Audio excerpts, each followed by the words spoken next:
কি কাজে যাবে না? সকাল সকাল এমন চেঁচাচ্ছ কেন? চেঁচাবো না তো কি করব শুনি? কত বেলা হয়েছে, তুমি এখনো কাজে গেলে না? দেখছো না বাইরে কেমন বৃষ্টি হচ্ছে? এই বৃষ্টিতে কি দেখতে নদীতে যাব? বৃষ্টি মাথায় করে কে উঠবে আমার নৌকায়? তাই বলে এইভাবে ঘরে বসে থাকবে? এমন চলতে থাকলে তো সংসার উচ্ছন্নে যাবে। এই বর্ষার দিনে তুমি না হয় অন্য কিছু করো। বললেই কি আর হয়? সেই জন্য তো টাকাও লাগে। এত টাকা আমি কোথায় পাবো? তোমার মা কি আমায় এসে টাকা দিয়ে যাবে? খবরদার, আমার মা তুলে একটা কথাও বলবে না। বেশ, বলছি না। এবার যাও তো, আমার জন্য ঝাল করে একটু চানাচুর আর মুড়ি মাখিয়ে নিয়ে আসো। এই বৃষ্টিতে মুড়ি মাখা খেতে খুব স্বাদ লাগে। হ্যাঁ বাবা, ঠিক বলেছ। মা, একটু বেশি করে মাখিও, আমিও খাবো। যেমন বাপটার তেমন ছেলে, যত চালা সব আমার। সত্যি দিলে তো আমার মাকে রাগিয়ে।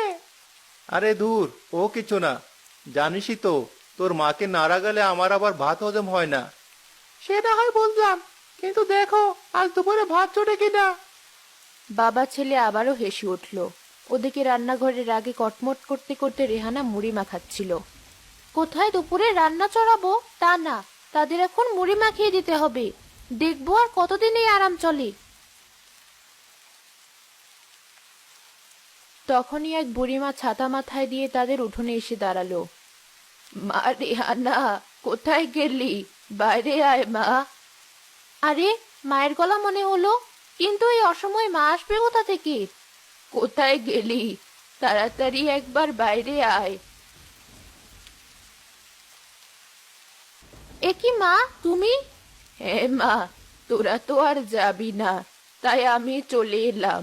কি করব বল, তোর কথা খুব মনে পড়ছিল। খুব ভালো করেছো মা। কোথায় গেলে? তাড়াতাড়ি একবার বাইরে এসো, দেখো কে এসেছে।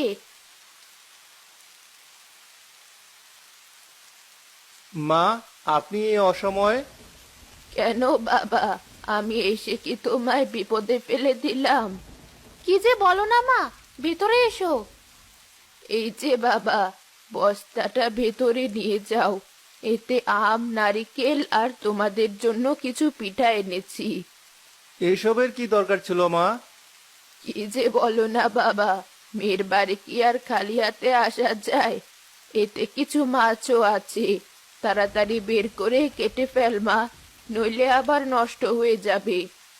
তুমি চিন্তা করো না, আমি সব করব। আগে তুমি ঘরে